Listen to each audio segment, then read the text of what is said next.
Boa noite, graça e paz. Estamos aqui mais uma vez, né?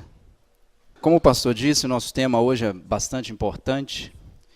Já vou adiantando para os irmãos que eu não vou conseguir responder tudo aqui nesta mensagem. Quem sou eu para fazer isso, né? Mas pela graça do Senhor aqui estamos para lidar com um tema assim tão profundo, tão cativante, interessante, tão misterioso. Como os irmãos sabem, nós estamos numa série no livro de Abacuque. E eu já disse várias vezes que o livro de Abacuque ele é muito interessante para nós, principalmente nós aqui vivendo há milhares de anos depois de Abacuque, mas que ele traz também muitas coisas que têm muito a ver com a nossa realidade. E ele também suscita algumas discussões, principalmente no que diz respeito a questões, por exemplo, da origem do mal. Por que do mal no mundo? Por que de maldade? Por que injustiça? Por que doença? Por que morte? Por que o ímpio parece que está prosperando mais do que aquele que, né, entre aspas, é justo? Essa é uma das questões que o livro de Abacuque levanta e que os teólogos têm discutido durante toda a história do cristianismo. Mas tem um outro assunto, e foi nele que nós terminamos a mensagem na semana passada, e eu queria que você abrisse lá comigo em Abacuque, capítulo 1, para a gente fazer uma conexão com a mensagem passada, e você coloque-se de pé aí e abre comigo lá em Abacuque, capítulo 1, e eu queria ler o versos 5 e 6, e depois eu gostaria de ler o capítulo 2, versículos 5 e 6. Diz assim, Abacuque 1, versículo 5. Olhem as nações e contemplem-nas. Fiquem atônitos e pasmem, pois nos dias de vocês farei algo em que não creriam, se lhes fosse contado. Estou trazendo os babilônios, nação cruel e impetuosa, que marcha por toda a extensão da terra, para apoderar-se de moradias que não lhe pertencem.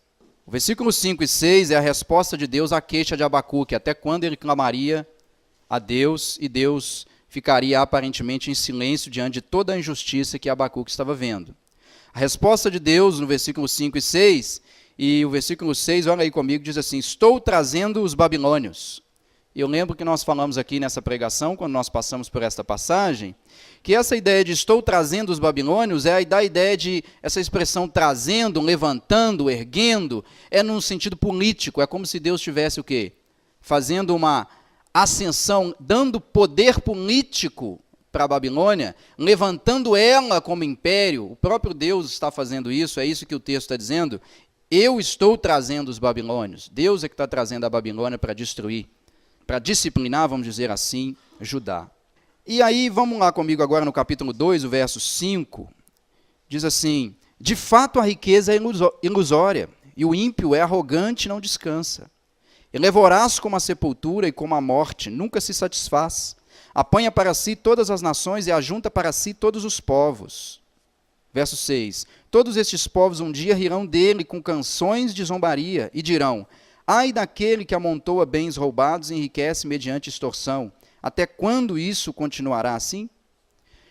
O que eu quero fazer uma ponte aqui? Se no versículo 5 e 6 do capítulo 1, Deus respondeu a Abacuque dizendo, eu vou trazer a Babilônia. No capítulo 2, o versículo 5 e 6 que nós lemos, até o finalzinho do capítulo 2, Deus está dizendo que agora ele vai punir a Babilônia por aquilo que ele fez com Judá. Por aquilo que ela fez com Judá. E aí nós terminamos na semana passada dizendo o seguinte, se Deus foi aquele que levantou a Babilônia para ir até Judá e destruir a cidade, se o próprio Deus trouxe a Babilônia para fazer isso, como que agora no capítulo 2, do verso 1 até o final, Deus diz que vai punir a Babilônia por aquilo que ela fez? Não é algo interessante? É como se dissesse assim, Deus, o Senhor me fez ir lá na Babilônia, ir lá em Judá e destruir a cidade. Agora o Senhor vai me culpar porque eu fiz aquilo que o Senhor me trouxe para fazer? Não é interessante? Não é uma questão não sou aparentemente como algo incoerente? E é isso que nós vamos trabalhar aqui hoje, e o nosso título é A Soberania de Deus e a Responsabilidade Humana. Então vamos orar. Santo Deus, eis-me aqui em toda a minha limitação, fraqueza e humilhado diante do Senhor. Como falamos aqui, Senhor, na escola dominical, é das profundezas que eu clamo a Ti. Porque sei que Tu estás num lugar tão elevado e tão distante de mim que o local onde me encontro é, sim, as profundezas. Mas eu sei, ó Deus, que daqui eu clamo a Ti lá do alto. E certamente o Senhor virá ao meu encontro e me ajudará, Senhor, pelo poder do Teu Espírito, a lidar com um tema tão discutido, tão difícil, mas ao mesmo tempo tão importante para a Tua igreja. Me ajude, Senhor, eu suplico a Ti, eu imploro a Ti, eu te peço por favor, Senhor. Me ajude pela iluminação do Teu Espírito, me ajude na minha finitude, Senhor. Me ajude, ó Deus, eu clamo a Ti, Senhor, de todo o meu coração, e que isso seja para a Tua glória e para a edificação da Tua noiva, a igreja. Em nome do Teu Filho amado noivo, eu te peço e te agradeço. Amém. Podeis assentar? O Millard Erickson, que é um estudioso das Escrituras, ele faz uma pergunta interessante, eu quero começar fazendo essa pergunta que ele diz aqui. Para onde vai a história? E por quê? Duas perguntas. Para onde vai a história? E por que a história vai para onde está indo? É uma pergunta.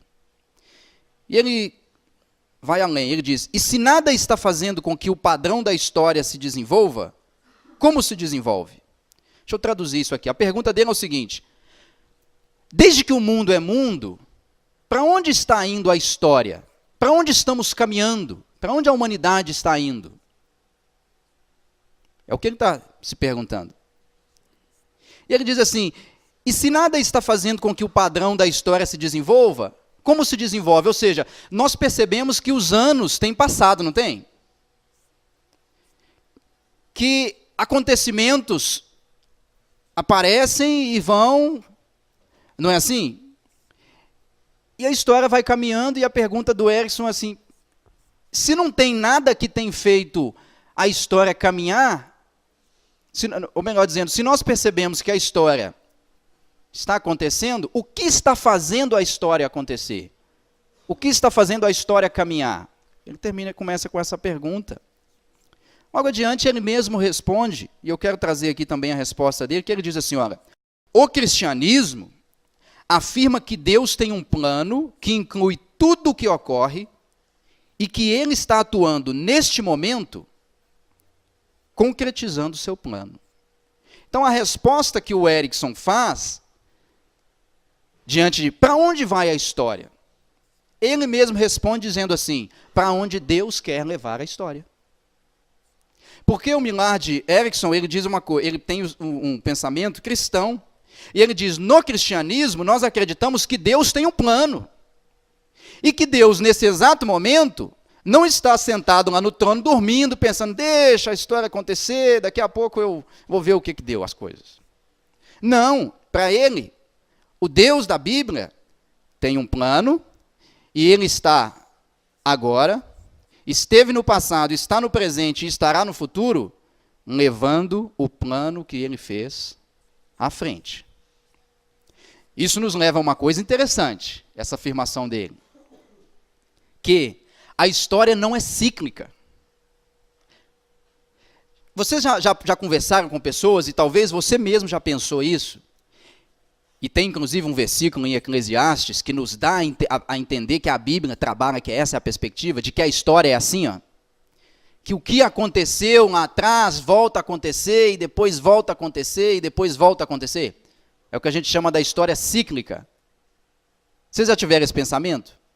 De pensar assim, nossa, isso aí é antigo, isso desde que o mundo é mundo, está acontecendo, a história está assim, ó.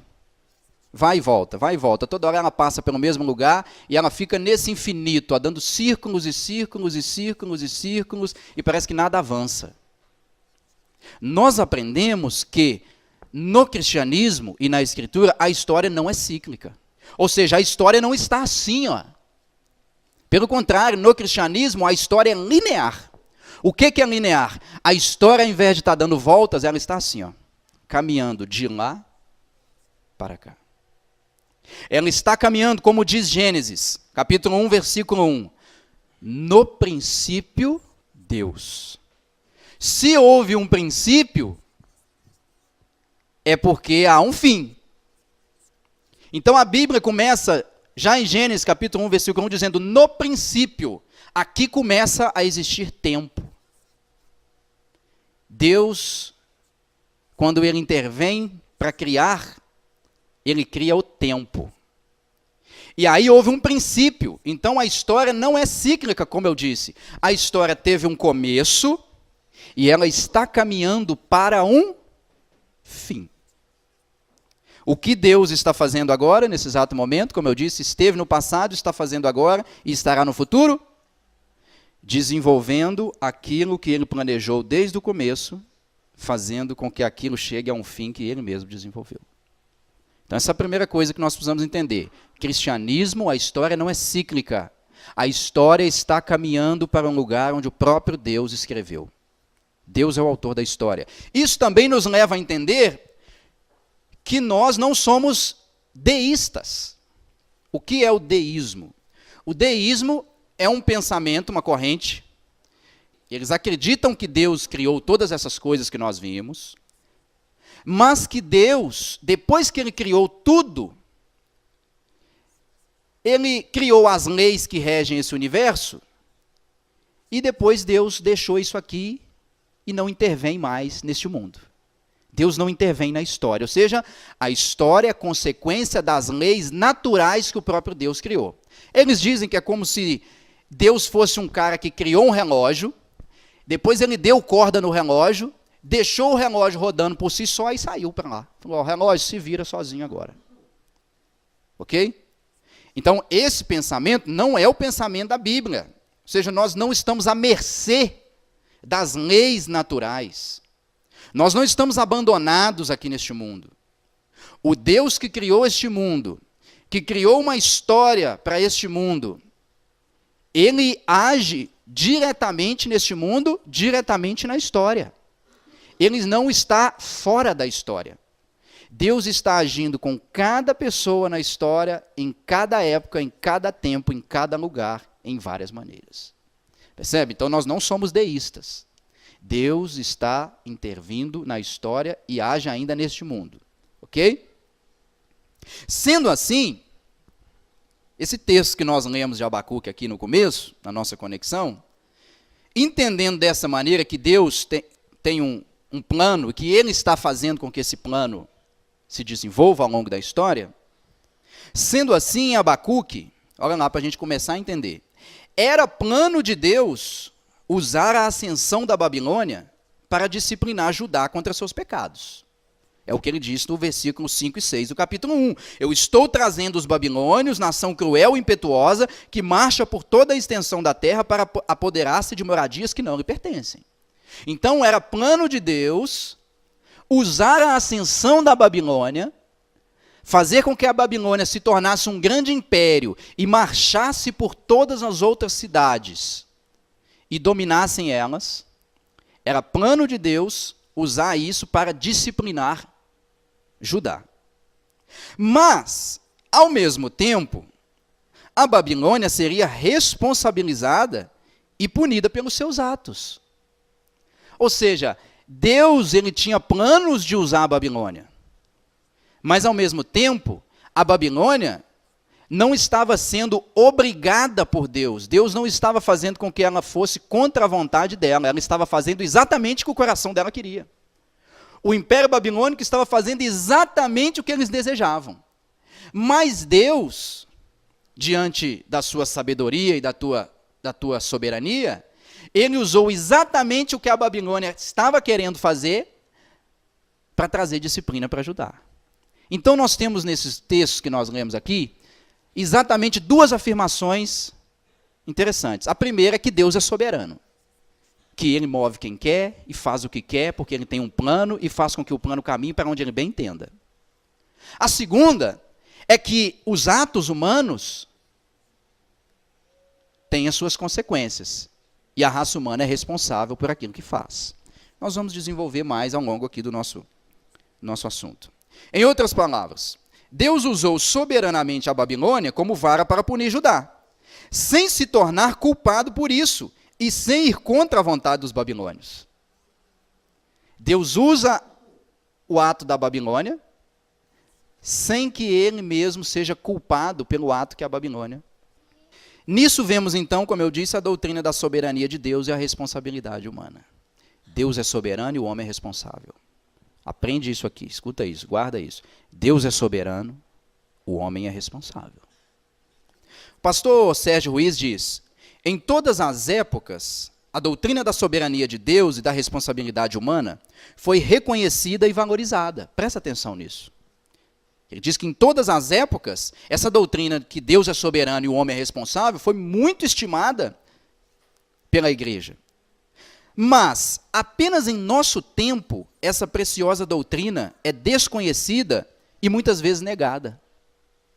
Nós pegamos a história do cristianismo e nós vamos ver que durante praticamente toda a história do cristianismo, a igreja creu nessa doutrina e deu importância para ela. Deus é soberano e o homem é responsável pelos seus atos. No nosso tempo, nós fazemos o seguinte: nós criamos dois extremos. Deus é soberano, o homem não é responsável. Ou o homem é responsável e Deus não é soberano. Nós afastamos essas duas verdades.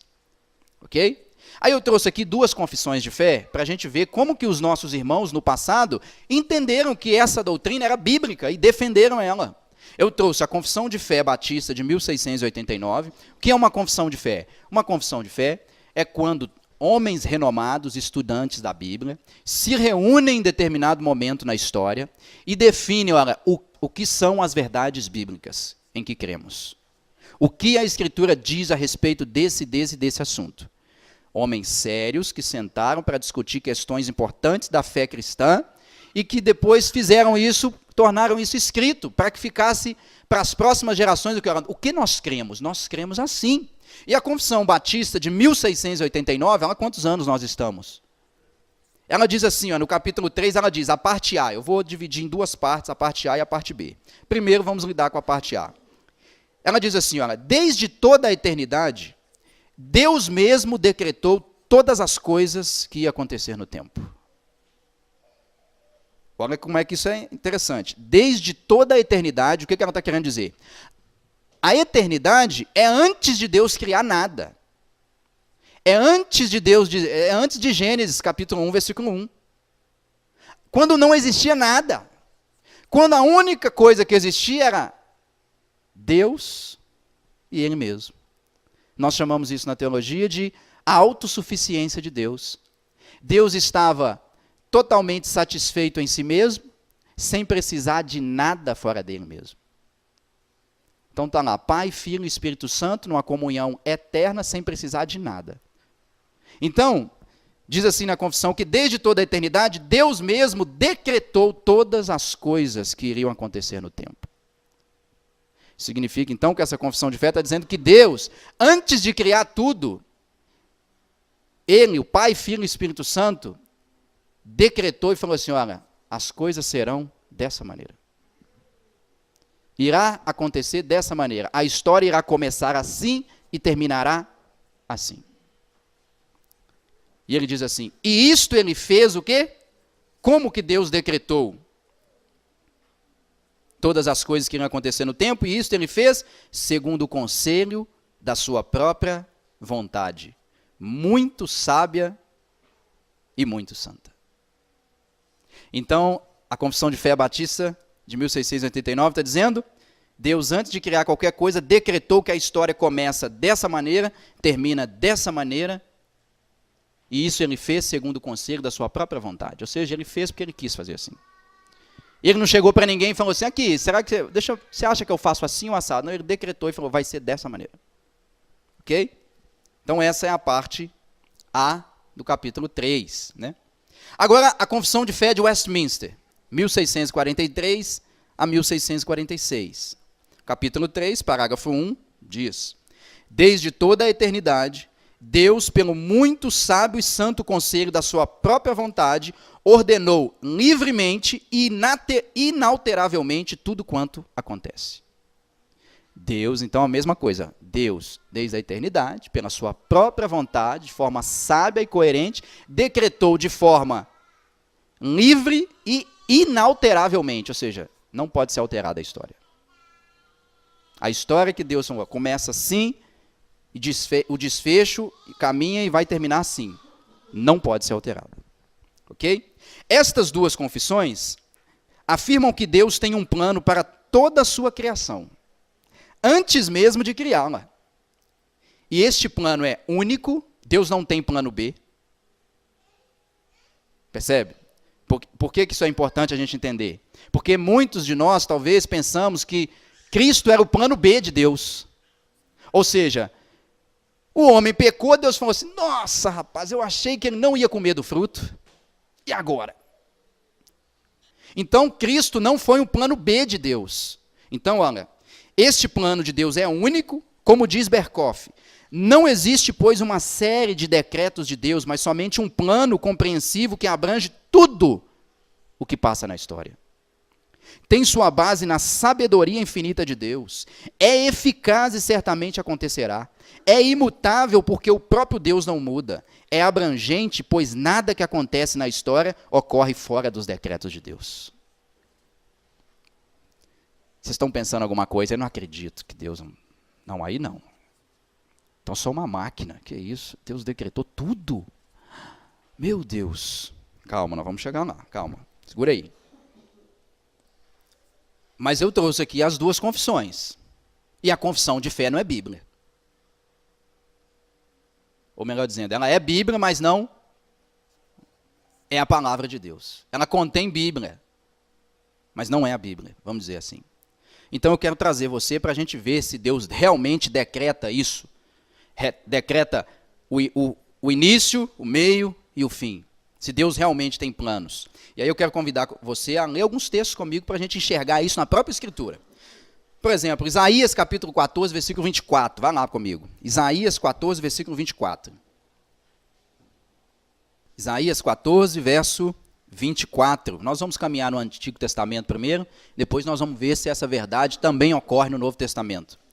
Isaías 14, verso 24 diz assim: jurou o Senhor dos Exércitos, dizendo: como pensei, assim sucederá, e como determinei, assim se efetuará. Isaías 37, versículo 26, mais um. Isaías 37, versículo 26, caminha um pouquinho aí mais adiante. Diz assim: acaso não ouvistes que já há muito dispus eu estas coisas? Já desde os dias remotos o tinha planejado? Agora, porém, as faço executar. E eu quis que tu reduzistes a montões de ruínas as cidades fortificadas. Deus falando da Assíria, que ia destruir o reino do norte. Ele diz assim: acaso não ouvistes que já muito dispus eu estas coisas? Já desde os dias remotos eu tinha planejado? Ele diz: agora, porém, eu faço executar o que eu quis, que tu reduzisses a montões de ruínas as cidades fortificadas. Mais um pouquinho adiante, Isaías 46, versículo 10. Desde o princípio, anuncio o que há de acontecer. E desde a antiguidade, as coisas que ainda não sucederam. Que digo, o meu conselho permanecerá de pé. Farei toda a minha vontade. Eu grifei aqui no texto de Isaías 46, 10, a palavra conselho. Porque essa palavra, tanto no Antigo quanto no Novo Testamento, dá a ideia de que, vou simplificar aqui para vocês, a ideia, o conselho aqui, o sentido dessa palavra, é que houve um ajuntamento antes mesmo da criação, de Deus criar qualquer coisa. Então, ou seja, é o conselho da Trindade, Pai, Filho e Espírito Santo. Está contido nessa palavra conselho a ideia de uma reunião e uma discussão sobre como será feito. para o que será feito, como começará, como eu disse, como terminará.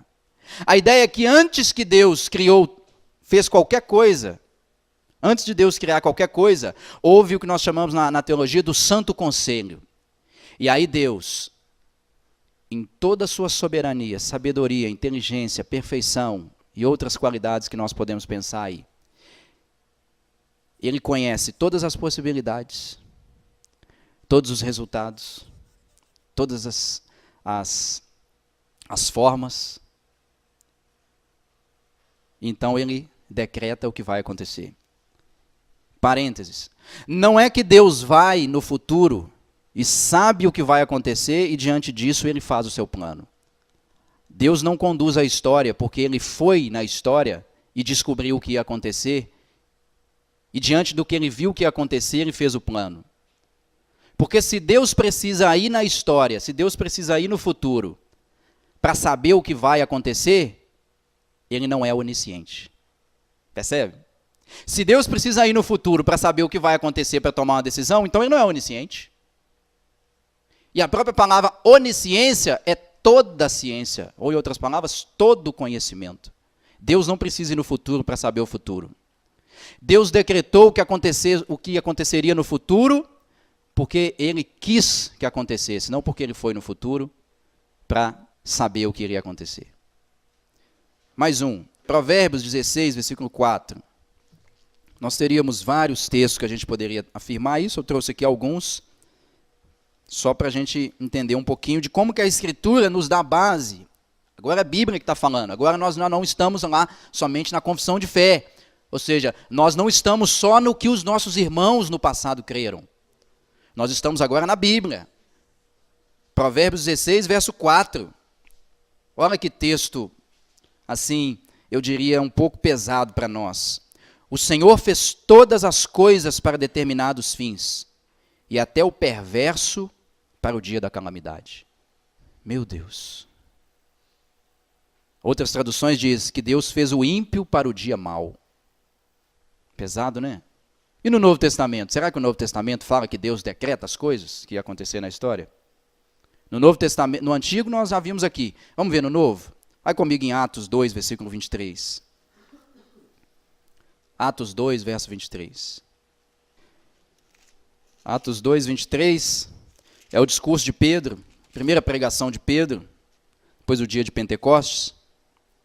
Vamos ler o 22. Ele está pregando e ele diz assim: israelitas, ouçam essas palavras. Ele está como um arauto, né? Como um proclamador da palavra. Israelitas, ouçam essas palavras. Jesus de Nazaré foi aprovado por Deus diante de vocês, por meio de milagres, maravilhas e sinais que Deus fez entre vocês por intermédio dele. Como vocês mesmos sabem. O verso 23. Este homem lhes foi entregue por propósito determinado e pré-conhecimento de Deus. E vocês, com a ajuda de homens perversos, o mataram pregando no madeiro. O que esse texto está dizendo é que a morte de Jesus na cruz foi determinada por Deus. Olha o que ele diz aqui, o verso 23. Este homem lhes foi entregue por propósito determinado e pré-conhecimento de Deus. Em outras palavras, a morte de Jesus, o que Pedro está dizendo, não foi um acidente. Não, Jesus veio, um cara bonzinho, e aí eles não entenderam ele, mataram ele por engano. Não, a morte de Jesus não foi um acidente, não pegou Deus de surpresa. Ela aconteceu porque Deus determinou que acontecesse. Isaías 53. O que diz Isaías 53, se eu não me engano, o verso 10? Foi da vontade de Jeová moê-lo. Ele morreu porque foi da vontade do Senhor. Outra prova disso, ele no jardim do Getsêmani. Pai, se possível, passa de mim esse cálice. Contudo, seja feita não a minha vontade, mas a tua vontade. Qual cálice que ele está falando? O cálice da ira do Deus Todo-Poderoso. Jesus sabe que vai beber o cálice da ira. E ele fala: Pai, se possível, passa de mim esse cálice, mas contudo não seja feita a minha vontade, mas a tua vontade. Em outras palavras, ou seja, foi para isso que eu vim. para dar a minha vida em favor de muitos. Jesus estava ciente disso, ciente que iria morrer. Um pouquinho adiante, Atos 4, versículo 26 e 28. Um pouquinho adiante aí. Levantaram-se os reis da terra, e as autoridades ajuntaram-se a uma contra o Senhor e contra o seu ungido. Porque verdadeiramente se ajuntaram nesta cidade contra o teu santo servo Jesus, ao qual ungistes, Herodes e Pôncio Pilatos, com gentios e gente de Israel, para fazerem tudo que a tua mão e o teu propósito predeterminaram. Olha que texto pesado. O texto está dizendo é que Herodes e Pilatos, juntamente com os judeus e com os gentios, se levantaram contra o ungido de Deus, Jesus Cristo, para fazer o quê?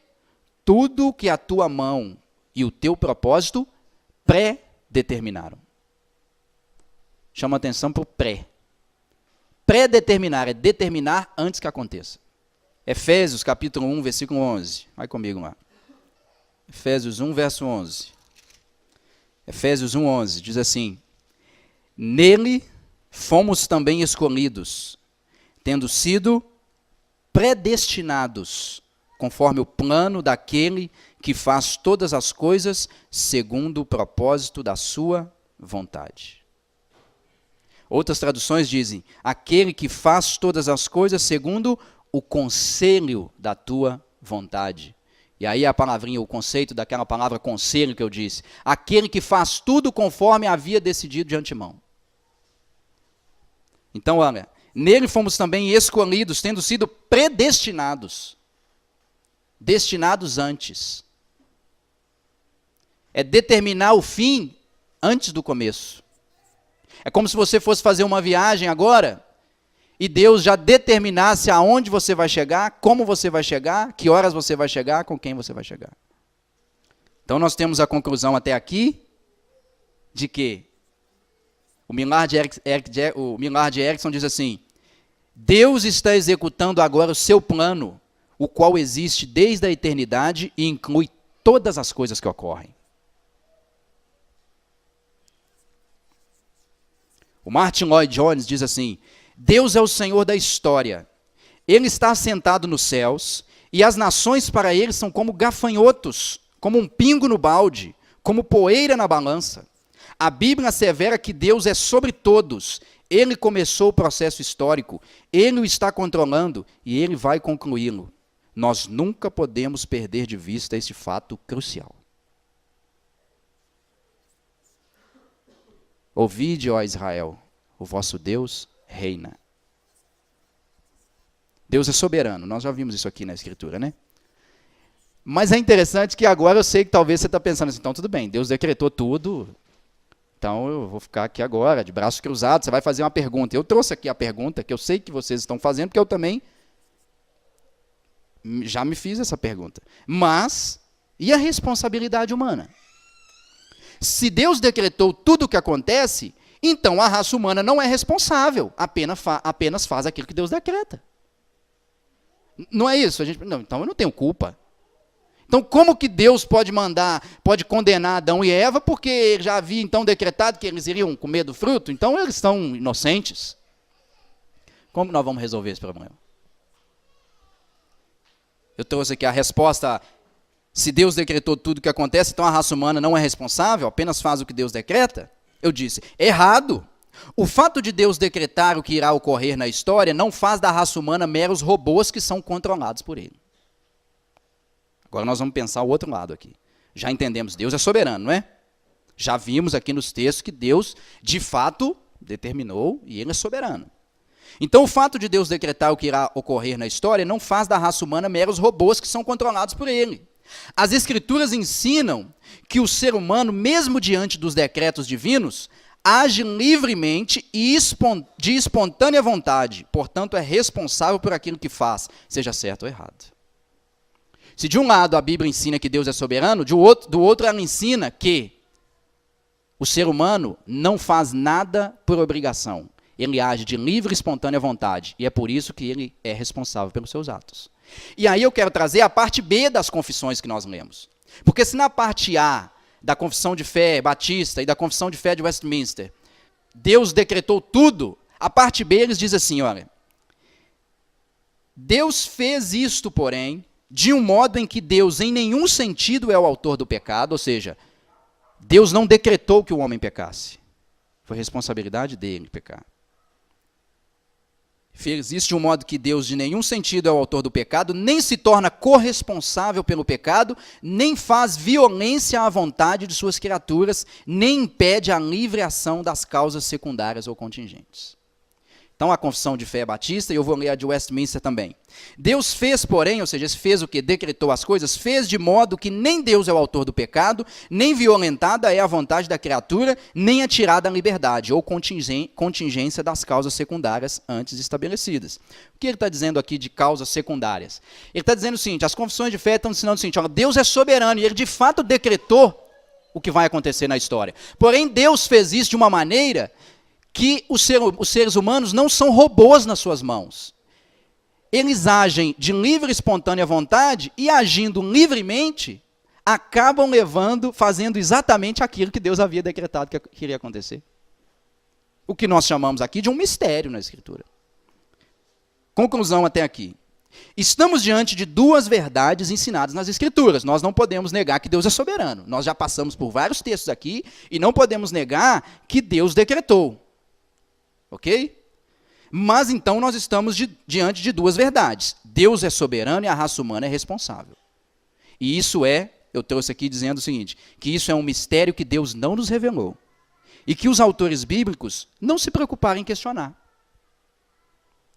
É um mistério como que Deus decreta tudo na história e ainda assim eu consigo agir livremente sem ser manipulado por Ele e eu faço as minhas próprias escolhas, tomo as minhas próprias decisões e no final a história sai exatamente como Deus determinou.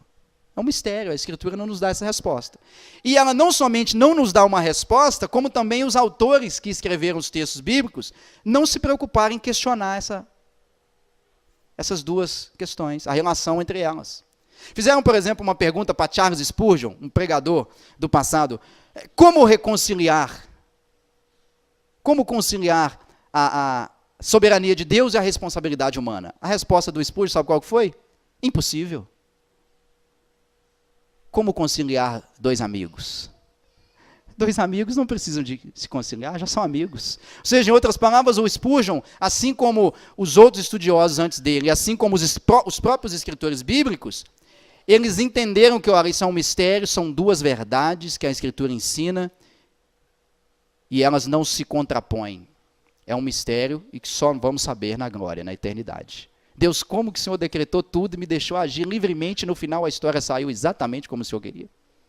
É um mistério. E nós chamamos esse mistério de antinômio. Antinômio. O que é um antinômio?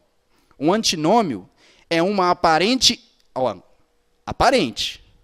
presta atenção, uma aparente incompatibilidade entre duas verdades evidentes. Então nós estamos diante de duas verdades evidentes. A primeira é que Deus é soberano, isso é evidente. A segunda verdade é que o homem é responsável.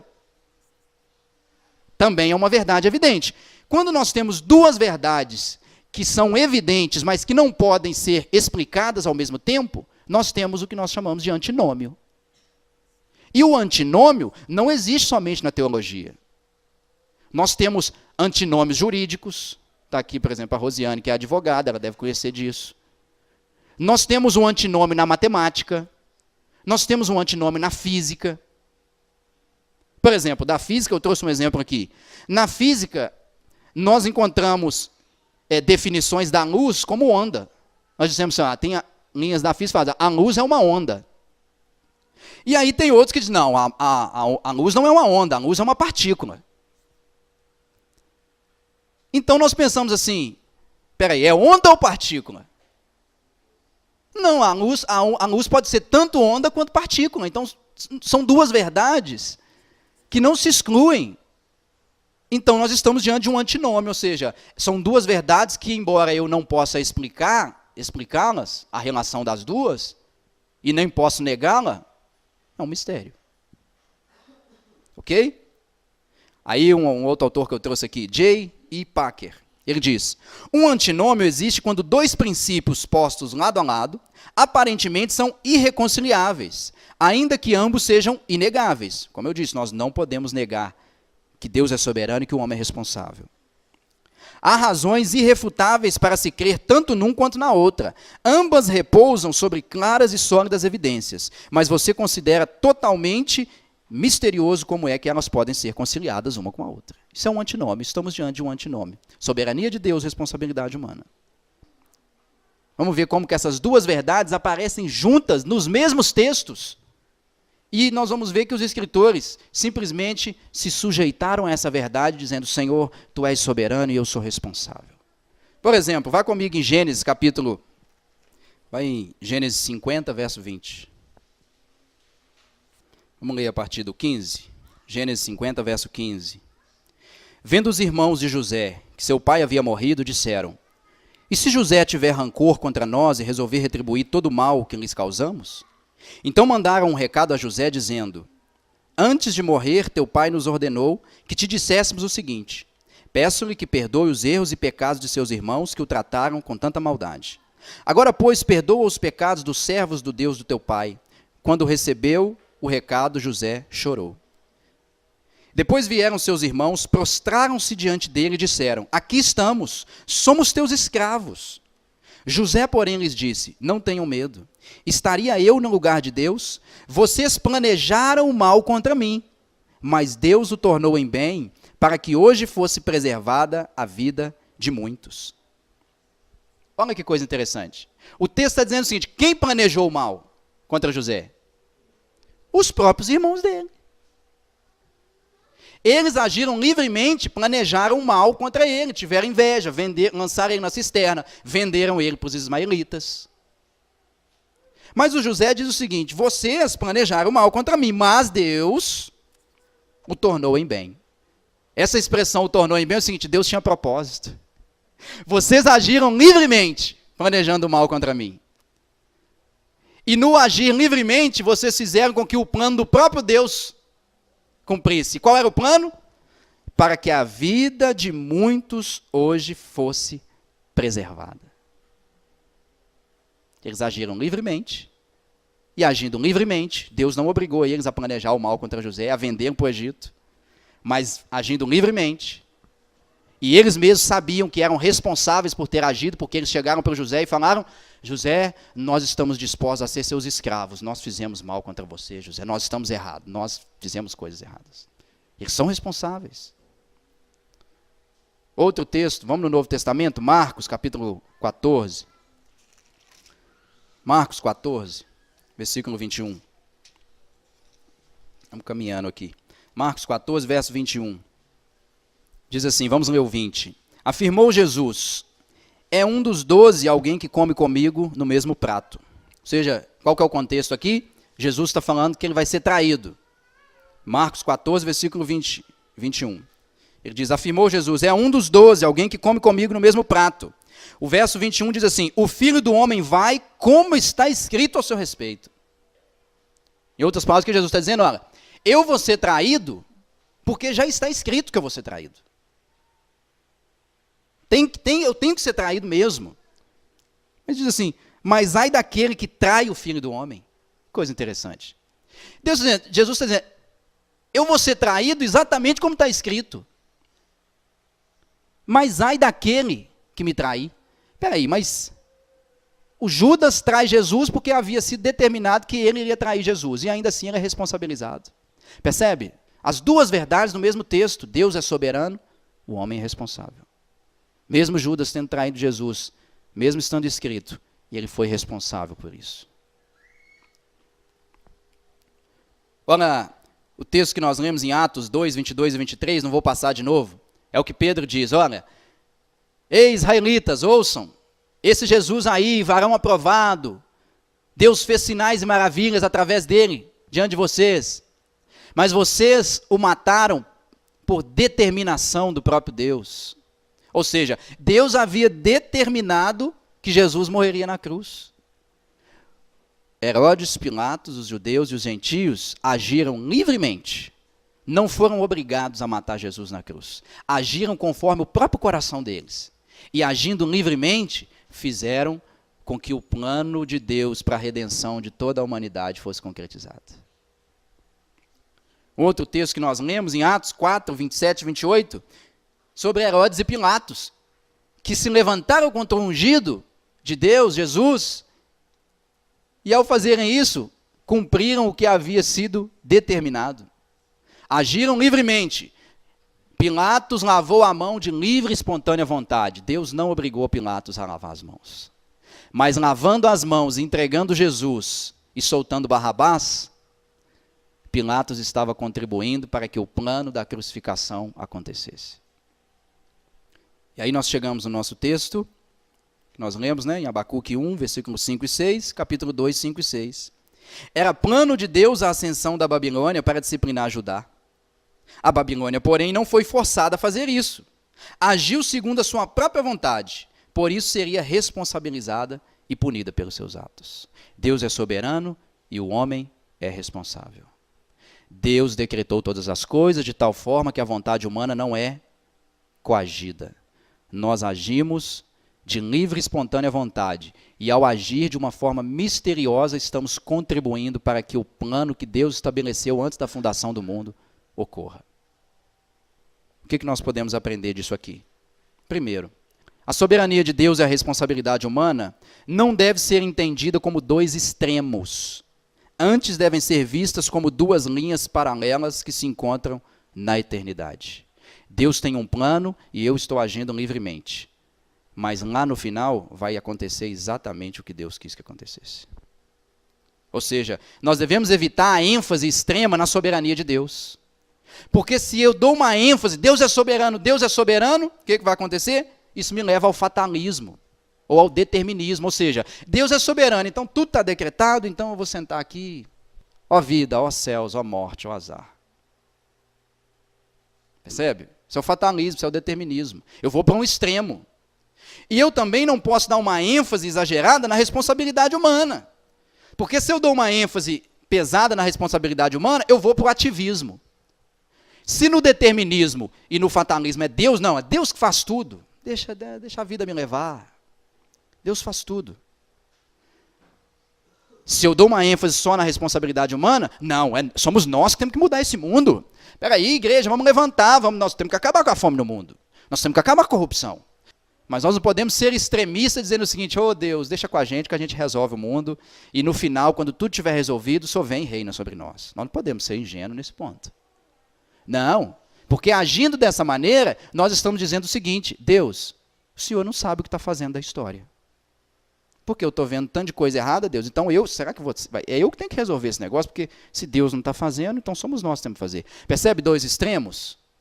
Não, nós temos que trazer, olha, as duas. Entender que, ao mesmo tempo que Deus é soberano, eu sou responsável. Segundo, o fato de Deus ter decretado não justifica a passividade humana, nem isenta o homem da responsabilidade pelos seus atos. Por exemplo, Deus é quem faz chover. Você não encontra na Escritura simplesmente a expressão assim, olha, choveu em Israel. Não. Toda vez que você lê as questões acontecendo na natureza, o Senhor fez chover sobre Israel. Porque a visão bíblica é que Deus está no controle das coisas mais simples do cotidiano. Então, isso não justifica, os decretos de Deus não justificam a passividade humana, nem isenta o homem da responsabilidade de agir. Deus é quem faz chover, mas a colheita só pode ocorrer se o homem plantar. Eu não posso simplesmente falar, Deus, sentar aqui e vou ficar esperando agora brotar alimento do... Não. Deus abre porta de emprego, mas você tem que ir trabalhar, ué. Você tem que ir labutar. Não adianta você ficar sentado em casa esperando, Deus, eu estou precisando do dinheiro para pagar a conta. Ok, já está preparado lá, mas vai atrás, ué.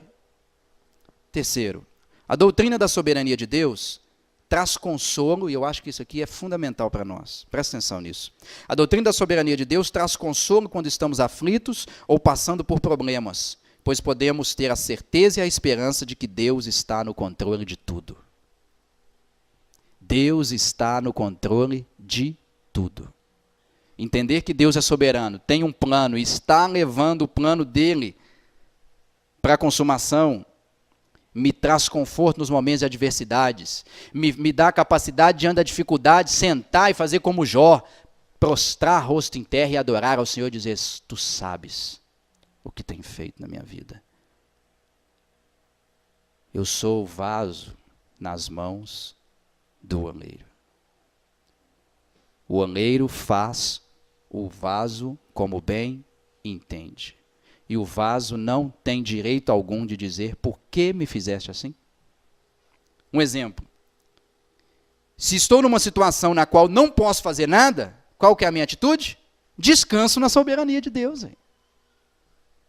Agora, se eu estou diante de uma situação que eu posso fazer algo, então o que é que eu faço? Faço o que eu posso fazer, é a minha responsabilidade fazer. 4. Deus estabeleceu um plano e irá cumpri-lo, utilizando as ações livres dos homens como seu instrumento para atingir seu propósito. Quer um exemplo? Nós lemos Efésios capítulo 1, versículo 11. Que Deus o quê? Predestinou os homens para a salvação. Alguns para a salvação. Deus predestinou, ou seja, ele destinou antes. Já estão destinados para a salvação. Então isso significa, então beleza, então para que nós vamos evangelizar? Se já estão predestinados, para que eu vou sair e pregar o evangelho? Pelo contrário, Paulo diz: como ouvirão se não há quem pregue? Percebe? Deus predestinou, Deus decretou que aquelas pessoas seriam salvas. Então, qual que é a minha responsabilidade? Pregar.